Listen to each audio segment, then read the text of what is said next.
We're going to start up here in the front. It is a 2608 Rockwood Mini Lite. Does have the auto leveling on it. It's pretty simple to use. It has an on and off button. We're going to come in, we're going to turn it on. It goes through its little deal. Come up to that, we're going to go for auto mode, auto level. Now that we made sure there ain't no critters or nothing underneath it, we can hit the OK button and it'll automatically do its thing. And you want your steps up. And you want your steps up. But it has the instructions on the underside of the lid. It tells you exactly how to detach it from your automobile and how to reattach it to your automobile. And it also has a manual way that you can come through the rubber plug here on the top and manually crank it up or down if you need to get it on or off the vehicle if it's not working properly. But it works pretty good. In auto level, every time one of the jacks comes down, it hits the ground. Then it takes a minute to pause, deciphers which way it needs to go, right or left. Then it goes and does its thing. Then it comes back and does the front stabilizer jacks, and then the tongue jack, it'll do it too. But it does every time jack comes down and hits the ground, it will stop and analyze what it needs to do to make the trailer level. But here again, all the instructions are on the back of the lid, so standing right here by it, you can always do whatever you need to do with anything you need to do on it.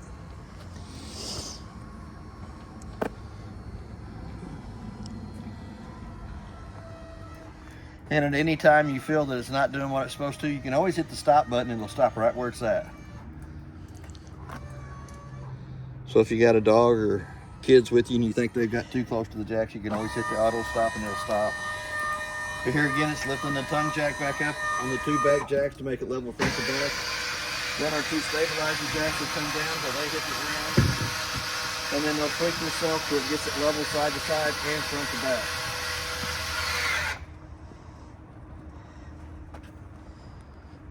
In between each process, it analyzes what it needs to do.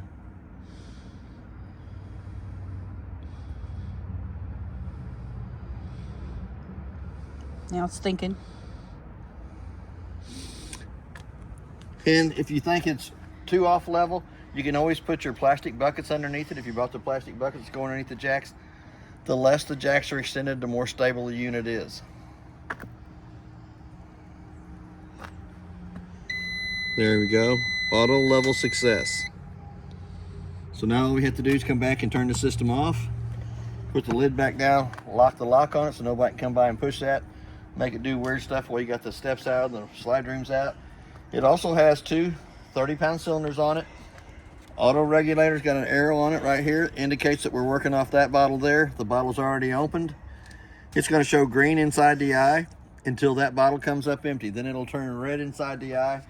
If you have the second cylinder already opened up, it'll automatically pick up from it so it don't lose your gas service in the middle of the night.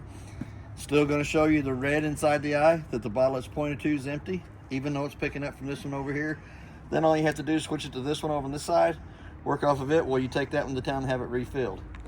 It also has one 12-volt battery on the front of the unit, and there is instructions underneath the lid for the battery box of how to hook up a single battery, double battery, or two 6-volt batteries. There is a diagram underneath the lid right here in the center. It shows you how to do that.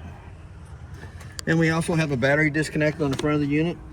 Anytime you're not going to use the unit for a long period of time, you can turn that battery disconnect off and it will save all the 12-volt juice that's in the battery.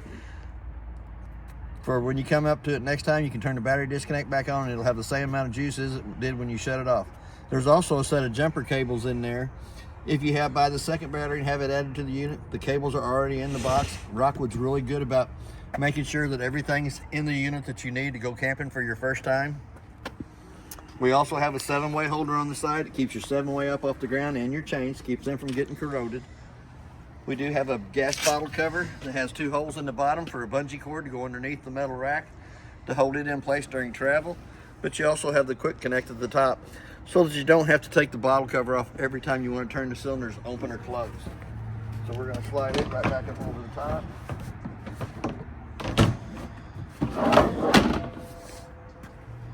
Does have a set of cap lights on the front. Does have a switch on the outdoor front side of it that lights them up. The unit is still dirty, so it has to be washed.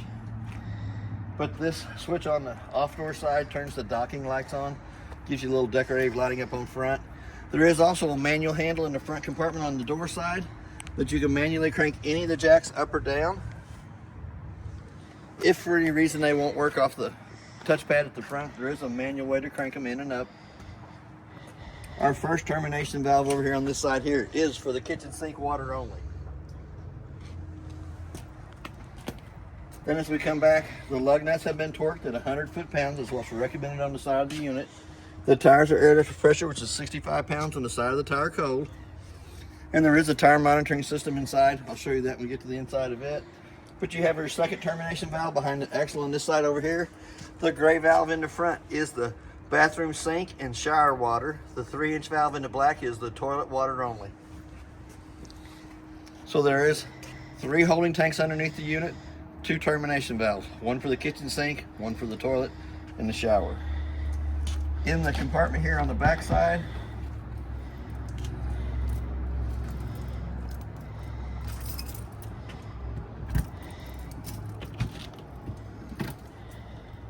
there's a black bag in here that had our 50 amp shore cord in it. The cord is exactly 30 foot long, but it is a 50 amp service. It goes in, makes a quarter of a turn. We'll go back in the black bag when we're done. We're going to step to the back of the unit. It is prepped for a backup camera up top. It has a ladder for going up and checking the roof. And that's just my theory, but the roof is the life expectancy of the trailer. Anything happens with the roof up on top, it will start showing on the 4 corners, inside or out. Usually by the time you can see the wallpaper wrinkling on the inside or the moldings pulling loose on the outside, it's a little bit too late. So every 90 days, it doesn't hurt to go up and check it. You don't have to seal it every 90 days, but the quicker you can find a problem with the roof and fix it, the better off you are. It also has the 2-inch receiver on the back for a luggage rack, kayak rack, bicycle rack, whatever you want to put in it. Then we're going to come to our water fill station. The top connection is your black tank flush. Then you have your park cable hookup and your satellite hookup. Then you have your city water connect that you can hook to with the water hose and regulator and never have to fill the fresh tank on it. Just work right off the water pressure going to it. And the one on the right side is a winterizing outlet. You can hook your hose to it, stick it in your jug of antifreeze, turn the valve on the pump, and it will automatically suck from the antifreeze jug throughout the whole system. They've made it pretty easy to winterize them. And here's where your fresh tank will fill with your water hose. Don't have to have a regulator. It does have an outside shower. It gives you hot and cold running water to the outside of the unit on this side here. It does have a 2-inch white valve underneath for the fresh tank to drain out. Then we also have our LP disconnect hose underneath here. If you bought the grill that sits on the outside railing out here, you can hook to it and it works off the 2 30-pound cylinders on the front of the unit. The hole that's cut in the radius metal here, the manual crank handle that's in the front compartment goes in there and will manually crank that bedroom slide in or out, either way you need it to go if it doesn't work off the switch. There's always a manual way to crank them in and out. Here again, you got a door that leads you into the master bedroom. Pretty simple. Does have a handle up here at the top to pull out on. Does have a push button underneath each one of the legs. 15 to 18 slots in the legs for adjustment. The main thing is once the steps come out, and it is strut assisted, so you're not really having to lift the whole weight of the steps. It really has to lay flat in the threshold so that the front or the bedroom door fits over the top of it properly. To achieve that, those 2 buttons underneath the legs will adjust those accordingly. But the main thing is it has to lay level in the threshold for the door to fit over the top of it properly. You also have a 110 outlet on the outside of the unit that is also GFCI protected. Park cable hookup or antenna hookup for a TV out here. There is a plate in the kitchen that you hook to the back of your TV, slides right in this bracket here. Plug your 110 outlet in and your park cable or antenna. So you can have your TV out here and watch the ball game. Same way with your front arm. We're going to come right back to it in just a minute. It does have your 2 low water drain points up underneath the skirting on this front side here. The red is the hot side of the water system. The blue is the cold side of the water system. You'll use those for winterizing and dewinterizing of the unit. We're going to come right back up to the top. For the stove vent to work properly, the two tabs at the bottom have to be lifted up. It allows that flapper to flap. But in travel, you'll want to have that push back down in so that it holds that flapper steady, so that it doesn't sit there and flap while you're going down the highway and breaks itself out. Our furnace is next. It's going to suck cold air in the top, hot air out the bottom. I always suggest putting a mud dauber screen over the outside of the furnace, for the simple fact that once it's been lit on propane, for some reason the mud daubers love that little smell. They go in there, they build their little dirt nest on the inside of the chambers, which causes the furnace to breathe improperly and can cause it to carbon up on the outside of the unit. You do have another hole here underneath that does the living room slide in and out. The second hole up here in the front is for the spare tire. Spare tire drops down on a cable underneath the unit. Here again, we're going to go into the hot water heater. Hot water heater is 110 and propane both. It does have an anode rod, and an anode rod is the plug for the hot water heater, but it'll actually draw all the impurities out of the water, eats up the rod instead of eating up the inside of the tank. Anytime the steel rod in the center is shown, it's time to replace it. But that is your drain plug for draining the water out of the hot water heater, and it is drained and it is in winterized mode. So when you get it back where you got water in it, you'll always want to pop off out of the top. Make sure you have water coming out of the top of the hot water heater itself before you turn on electric or gas, either way. And there's two valves on the back of it. I'm going to show you when we get to the inside. It is in the bypass, so it is winterized. We're going to come to the front compartment. I don't know why all these compartments are locked, except for it's Monday, it's after the weekend. But there is one handle up here in the front that does the tongue jack, the two stabilizer jacks, the slide rooms, and the spare tire. It is a 3/4 inch socket on the end of it. Does have one more 2-prong plug here that is for a solar panel that you can sit out in front of the unit that will help recharge the battery on the front of the unit. It also has solar panels up on top, and it also has an inverter on the inside that will take 12 volt from the two batteries and make 110 for the outlets on the inside that are marked. So we're going to go back to the front door. We're going to open it all the way up. We're going to grab a hold of the black handle at the bottom of the steps to pull it out. It is strut assisted. Does have the push buttons underneath each one of the legs, 15 to 18 slots in the legs. And the steps aren't heavy, they are strut assisted. So we're going to pull it down. Still, it has to lay flat in the threshold so that the front door fits over it. And to achieve that, you push a little button underneath each one of the legs and adjust them accordingly. Here again, we got the grab handle that comes out, slides down, locks in place. So we're going to go to the inside of the unit. As we step up in here, it does have a working fire extinguisher.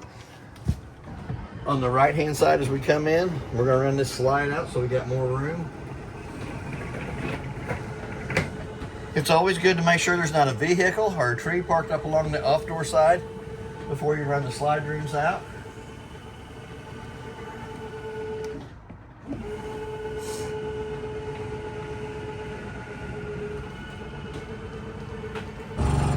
So now we're going to go ahead and run that bedroom slide out. And anytime they start ratcheting like that, it's time to let off the button.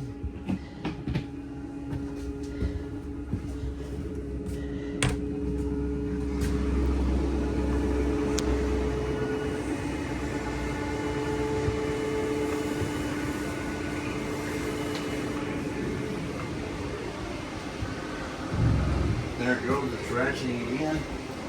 So we're going to come all the way back up here to the top. It does have your battery voltage, shows you what it is. Anytime it's plugged into the 110 line, it's going to show you fully charged. To get an accurate reading of the battery, you'll want to have the 110 line unplugged, and then you'll get an accurate reading of how the battery is maintained. We're going to come over here to the far left-hand side.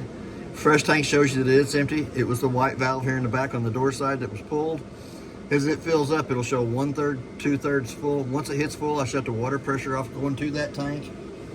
Same way with the black tank and gray tanks. They're empty right now. They'll show 1/3, 2/3 full. Gray 1 is your bathroom sink and shower. Gray 2 is your kitchen sink water only. We're gonna come right down below that. Our first button on here is the lights underneath the awning. Then we have a set of lights to the right side of the steps, step lights. And then you have your interior, which is your living room, kitchen area. And then your master bedroom has its own light switch there. You can also connect it to your phone. Come down here to the second row down. The first one is the gas side of the hot water heater. The second one is the electric side of the hot water heater. The third one is your water pump between the freshwater tank and the faucets. And then your fourth one over here is a set of tank heaters that's underneath the unit. Underneath each one of the units, the holding tanks, there's a pad, and there is a pad on the drain lines coming from the holding tanks. So we're gonna go right back down here to the last row, which is your awning. We're gonna extend it out, and I think we can get it all the way out with the trailer parked in front of us. The trailer wasn't here earlier, but it is now, but I think we can still get it all the way out.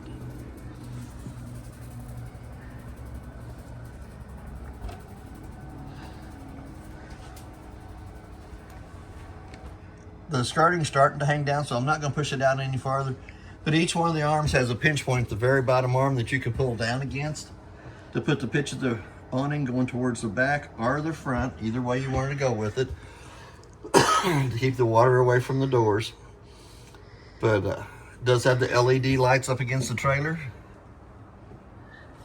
I'm gonna go ahead and run that awning back in case somebody tries to open the slide rooms over there on that side. So what we're gonna do is we're gonna hit the retract button, which rolls it back up. You always want the dark side of the top. Goes in pretty fast. It does go in pretty fast. My theory is if you're not sitting underneath it using it, put it up. It just takes a minute to run it in or out, but it is one of the most expensive parts you'll put on the unit. If for any reason it tears up, you leave it out and windstorm catches it. It is one of the most expensive parts to be replaced on the unit. And there, it's already in. It's already in.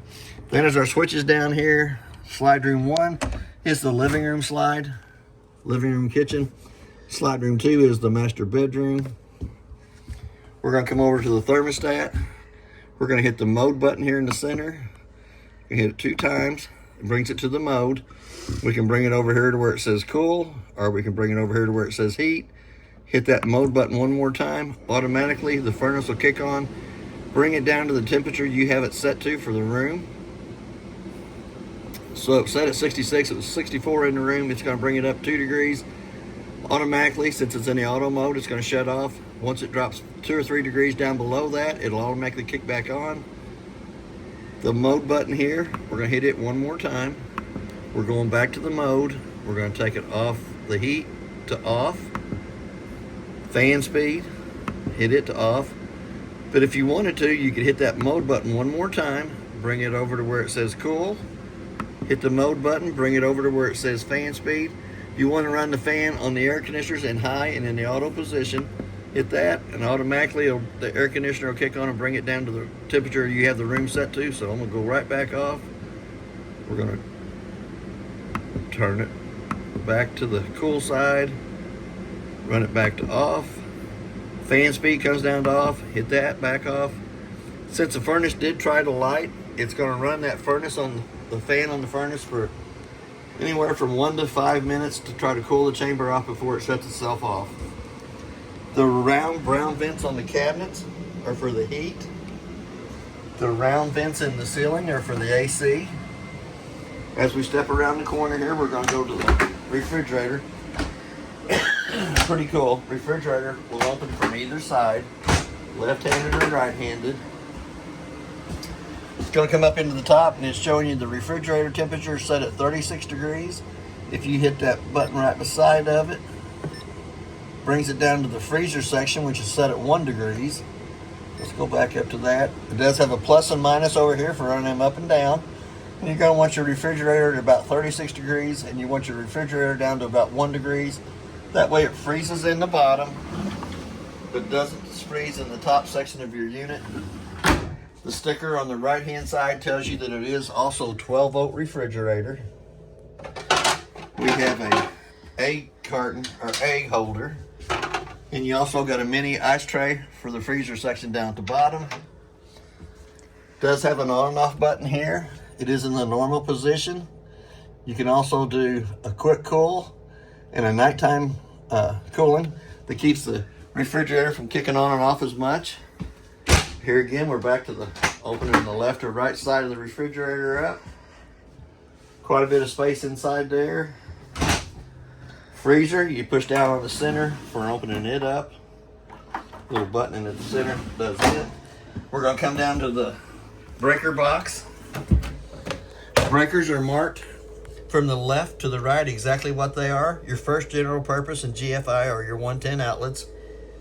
Then you have your microwave, your front AC, your main, your water heater, your back AC in the master bedroom, converter, and fireplace.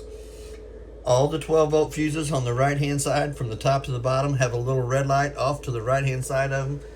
Then anytime one of those 12-volt fuses is blown, the little red light comes on, indicating that there's something wrong with it. And it can also be seen through the tinted window here on the front of the converter breaker box. We're going to come all the way back up to the microwave. The only thing I can tell you about the microwave is I did warm my lunch up in it, my coffee the day that I serviced the trailer. Pretty good size space on the inside. It does have a clock button. Let's say it's 1:30. Hit that clock button again to the two center eyes is flashing. The reason I set the time on the microwave is if I'm working on the unit and have to leave it for any reason, if it doesn't have the proper time, usually when I come back, it's because one of the guys here have unplugged my trailer, plugged their trailer in, realized what they've done, unplugs their trailer and plugs mine back in. But if it doesn't have the right time, that always gives me the indication to look inside the icebox to make sure I haven't lost my food service while I've been gone. Here again, you have a light for the rain hood and a fan. For that fan to work properly, the two tabs on the outside vent have to be lifted up, allows that flapper to flap. Not that you burn your food, but to pull smoke from the inside of the unit to the outside. Them two tabs on the outside have to be lifted up before the fan will work properly. Does have a glass stove top that is not an inducted top, so it has to be folded up 2 times up out of the way before you use the burners up on top. Does have a little button on the far right hand side that illuminates the valves on the stove top. Here again, it's pretty simple. Push it in, turn it to where it says highlight position. Let that stay lit for just about a minute, which heats the thermocoupler up right beside of it. If you just push it and let it go, it'll automatically go back out. You have to let it burn for just a minute so it heats the thermocoupler up. And anytime it has gas coming through the valves, they'll illuminate red instead of being white. Lets you know there's gas coming through them. We're going to go down into the oven, and it works the same way. You're going to turn it to where the little flame is on it. You're going to push down on the button. It's got a self-igniter down at the bottom that lights itself. It takes it just a minute longer to get gas down into the oven for the pilot light to light. So we're just about there. It's trying. It's trying. There it goes. Once it's lit, you can let off the button. Leave that pilot lit for about a minute, which actually heats the thermocoupler right above it up.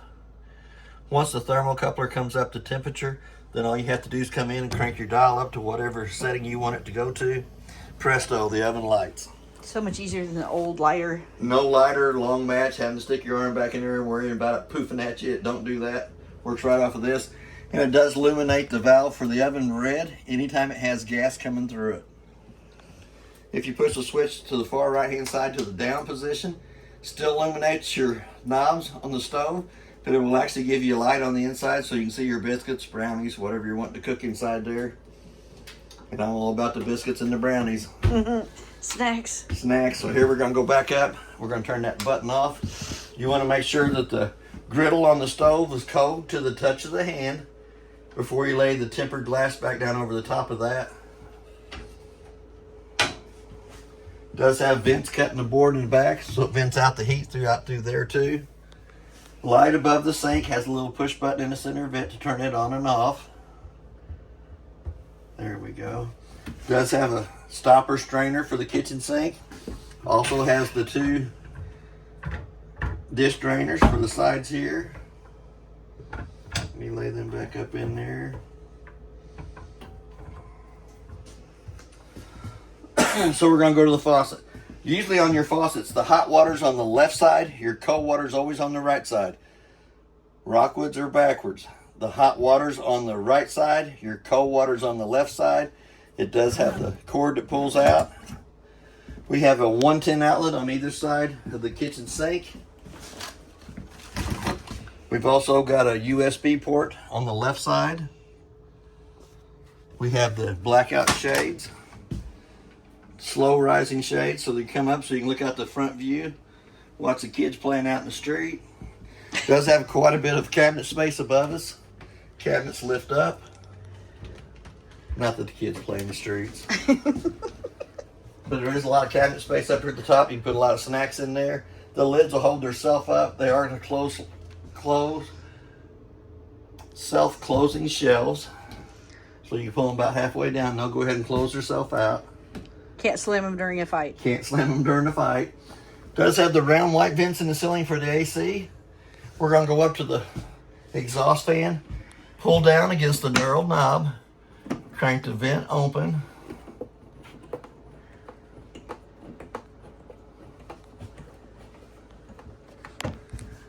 Does 4 speeds for the fan. We're going to turn it on.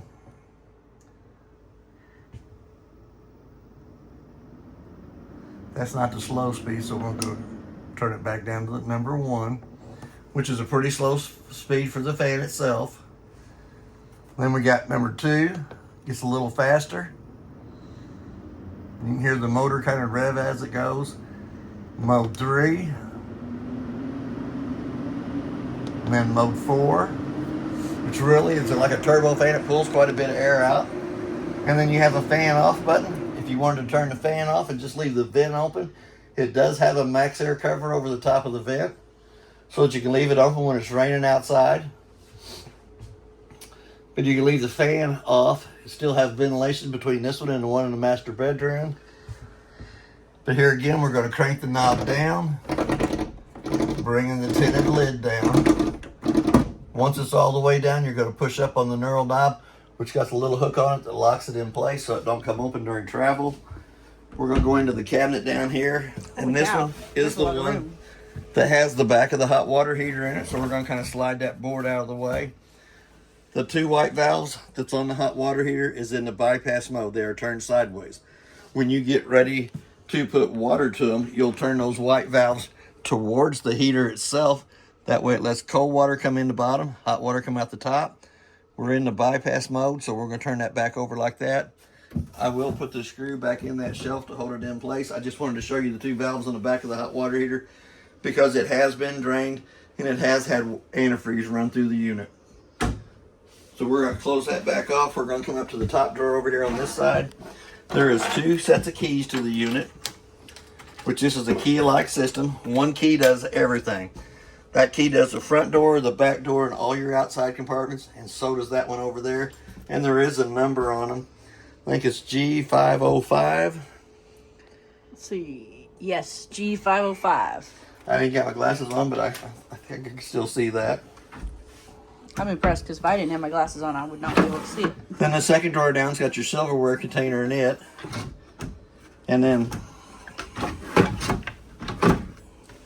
the third drawer down at the bottom will have your paperwork in it.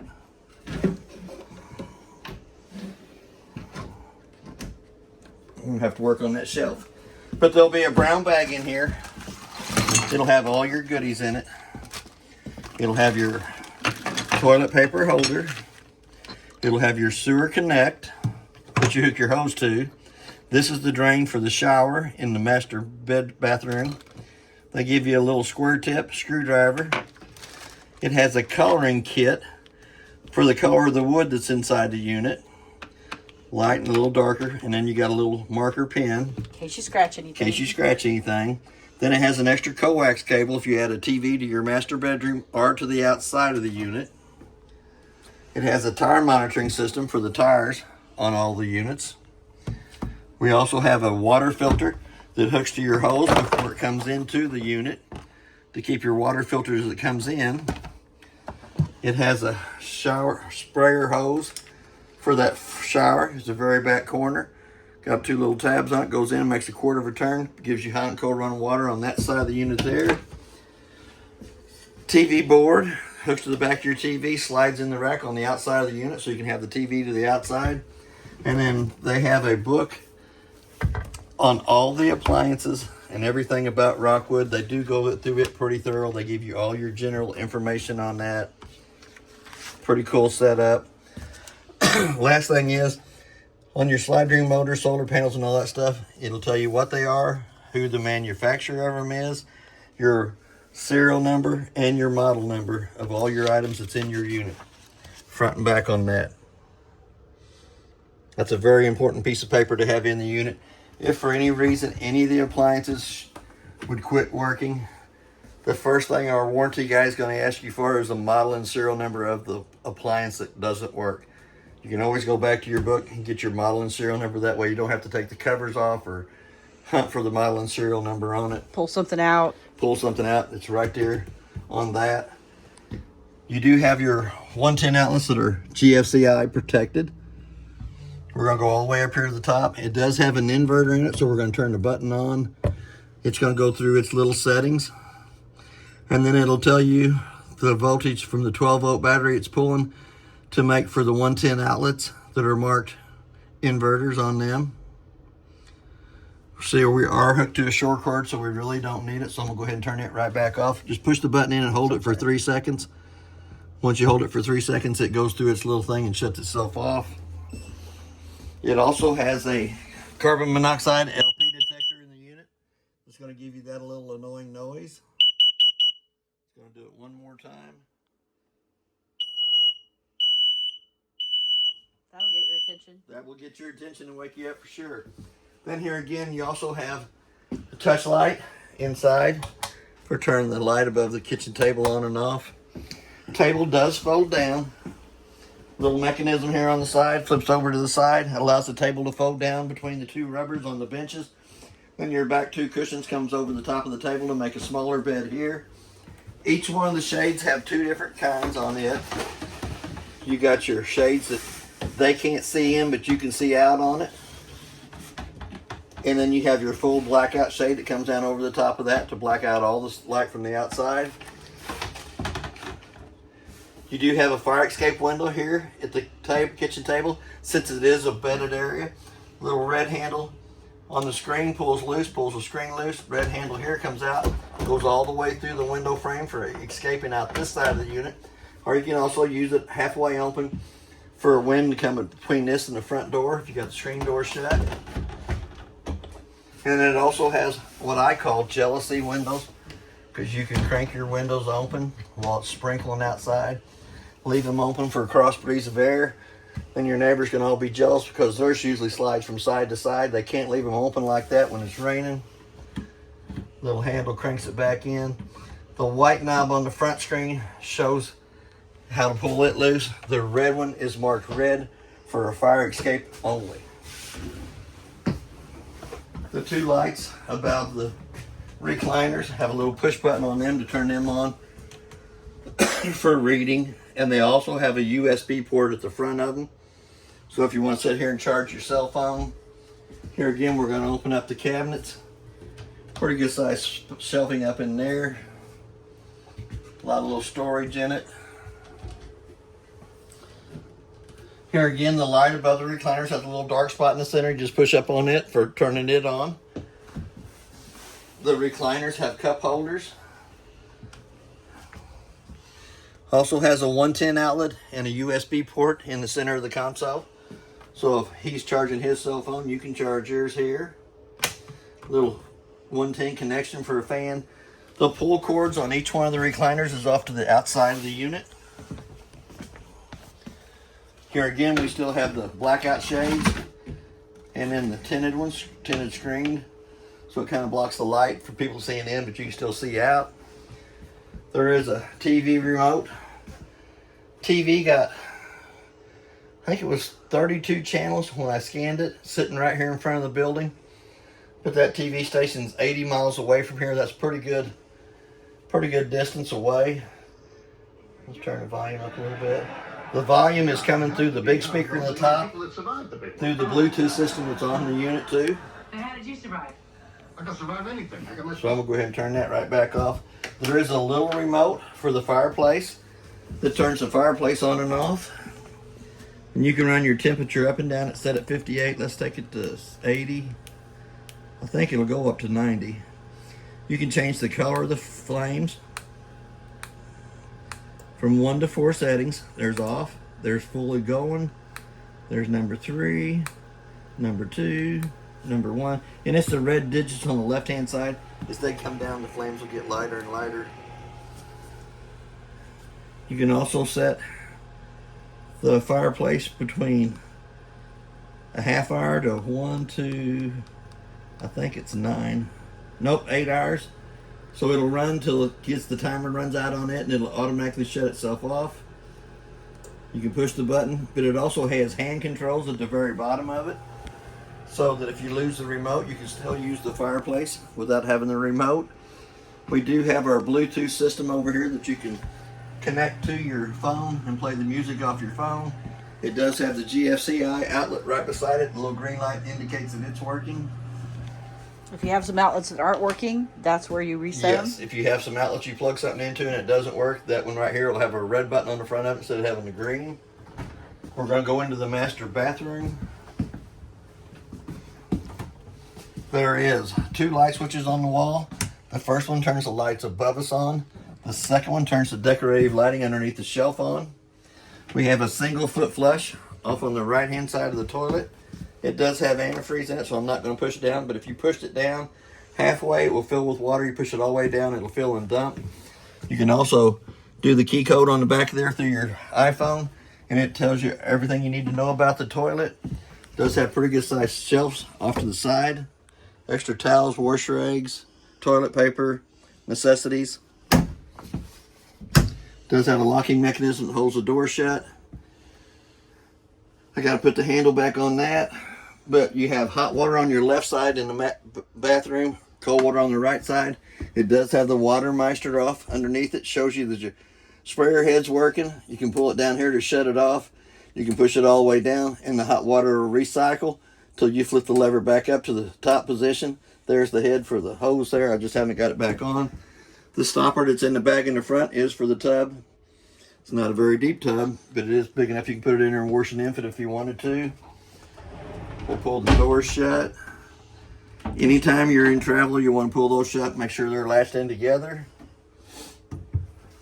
Here again on your bathroom faucet, your hot water's on the left side, your cold water's on the right side. The only sink in the unit that's different is the kitchen sink. They're backwards at the kitchen sink. I have no idea why. The lines are hooked up exactly like they're supposed to be underneath the kitchen sink, but it is backwards in the kitchen. This pops up. Hit the little button, pulls up on top of it. Gives you 2 110 outlets that are also GFCI protected, but it also gives you a USB port here at the bathroom. So if you want to plug your phone into it and listen to your music while you're shaving, it does have a 3-shelf medicine cabinet. Does have a pretty good sized shelf down below. A lot of storage in there. Cleaning supplies, extra chemical for the holding tanks, whatever you wanted to put in it. We do have our second fantastic fan in the unit. Pull down, crank the knurled knob up. Kind of hard for my old crippled fingers to open it that way, but here again we got the 4 speeds on the fan.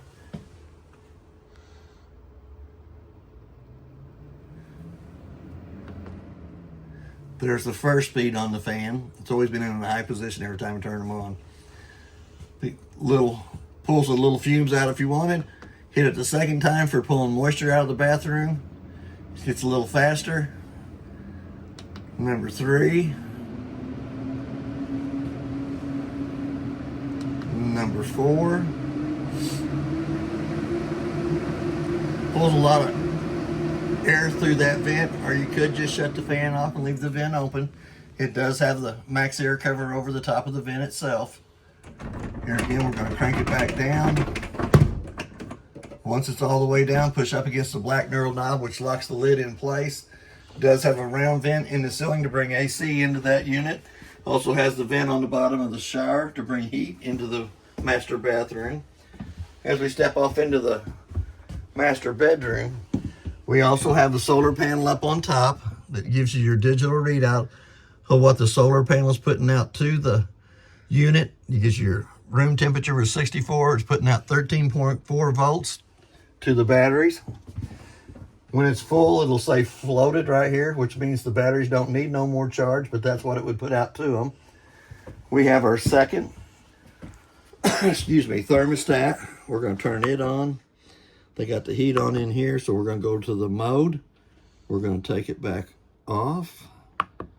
We're going to come to the fan speed and turn it off. So what we're going to do is we're going to hit the mode button 2 times, bring it up to where it says cool, bring it over to your fan speed, which goes to auto and high, dial it up to that, and then we're going to dial this temperature down so the AC back here kicks on. Going the wrong way. 54, it should kick on. It says 63 for the room temperature. There we go. Now the AC does have quick cool downs on either end of it. It's opened up. Allows all the cold air to come down into this area here. When it gets cold enough for you can close these back off and it will go back to the vents in the ceiling, the round vents in the ceiling. There's 3 in the master bedroom, 1 here and 2 behind us. Steps are out in the out position. Any other time they'll be sticking straight up and down in here. Does have the brown vent in the floor to bring heat into the master bedroom. We have a placard on the wall that gives us a place to put our TV bracket for back here. Plug into part cable or satellite. 110 outlet to plug it into, or if you get the 12 volt TV, there is a 12 volt outlet you can plug into right there. I do have this panel missing from inside this closet that shows you the water pump where the water connections come in, and we are in the winterizing mode. It's coming from the one on the far right hand side coming down to the pump, so it does have antifreeze in it. When you get ready to fill your fresh tank full, you'll have to turn this white valve the opposite way that it is now before it will pick up from the fresh tank to pump water through the whole system of the unit. And I did leave it in the bypass because it does actually have antifreeze in all the lines that's on the unit. This little panel here will come right back inside that cabinet. It does have a screw holding it in the floor, but it is marked your water pump. That is your water fill area. So here again, I'm just going to slide that over to the side, and I will mount that back in place. Pull out on the handle. Sliding shelf, pretty good sized closet there to hang clothes in.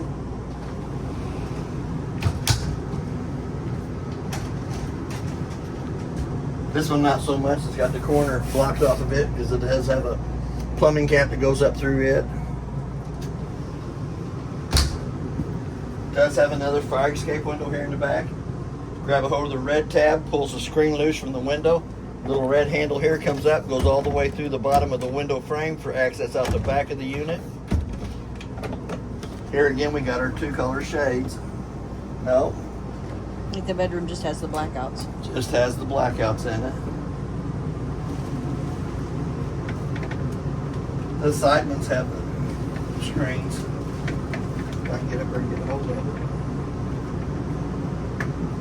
No, it doesn't either. It's just got the blackouts. You're right. But it does have a USB port to the left side of the master bed. It does have the little push button on the reading lights. Also has a USB port on each one of the lights there. We're going to go up underneath the bed.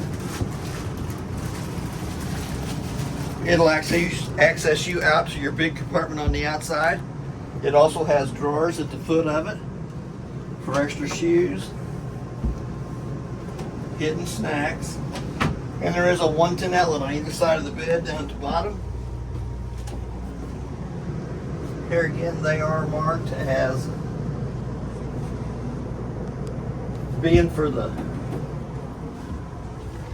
excuse me, the inverter. They still work on 110, but if for any reason you're not plugged into a 110 cord and you're making 110 off the 2 batteries that's on the front of the unit, you'll still have the 2 110 outlets in the master bedroom. There is a handle down here at the bottom for pulling it up and down. It is an aluminum frame underneath the bed.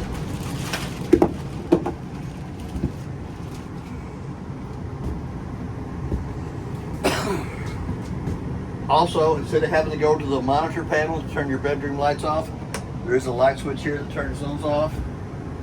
The reading lights all have a little button at the front of them that turns them on and off. Don't freak out when you first do it because it's a rocker switch. Yeah, it is a rocker switch. It freaked me out at first, so it's not an on-off. You just flip it. It's either on or off, but you don't have to go all the way back to the monitor panel to turn them on and off. Here again, we're going to come back to the Cohen Mach thermostat. We hit the mode button 2 times. We're going to turn it to where it says off. If I can quit going past it. Go to the fan speed, hit it off. It brought it down to 61 degrees. It's from 64 to 61 degrees in the master bedroom. There is also an access door over here, so you don't have to go through the bathroom to get into the master bedroom. You do want to make sure that door is closed before you run the slide rooms in and out. Door handle catches on the master bedroom slide. It's good to have both doors shut when you run the slide rooms in and out anyhow. But that's basically everything on your unit. If you have any questions, I'll try to answer them the best I can. Oh, forgot one more thing. You do have a smoke alarm. Gives you that annoying little sound again. If that don't wake you up, nothing will. That's everything on your unit. If you have any questions, I'll answer them the best that I can. Thank you for your time.